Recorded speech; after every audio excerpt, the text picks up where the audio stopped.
D পল, কেউ বলেন মেসির বডিগার্ড, কেউ বলেন মাঠের ইঞ্জিন। মেসি আর আর্জেন্টিনার জন্য তিনি সবকিছু করতে রাজি। আর্জেন্টিনার জার্সি গায়ে ডি পল যেন ক্ষুধার্ত হয়ে ওঠেন। তার লং পাসগুলো প্রতিপক্ষের রক্ষণ চিরে বেরিয়ে যায়। মাঠের সেনানি হিসেবে পরিচিত ডি পলের ডেডিকেশন এবং পরিশ্রমের গল্পটা জেনে নেওয়া যাক। 2018 সালের কথা। আর্জেন্টিনার তখন টালমাটাল অবস্থা।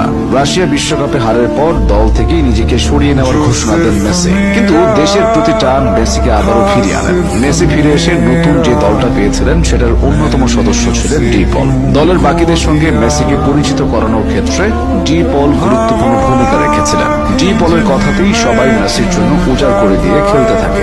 ডি পলের ক্ষেত্রে সর্বপ্রথম যে কথাটা সামনে আসে সেটা হলো ডেডিকেশন। আর্জেন্টিনার জার্সি গায়ে ডি পল তার শতভাগ দিচ্ছেন না এমনটা কখনো হয় না। 2021 কোপা আমেরিকার পর থেকে তিনি আরো অপ্রতিরোধ্য হয়ে উঠেছেন।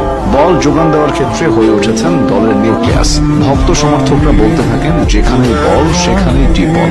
আর্জেন্টিনার জয়ী ম্যাচের স্কোর শিটে তার নাম দেখা যায় না, ডি বক্সে তার অ্যাসিস্টও দেখা যায় না। তিনি আসল কাজটা করেন মাঠ থেকে।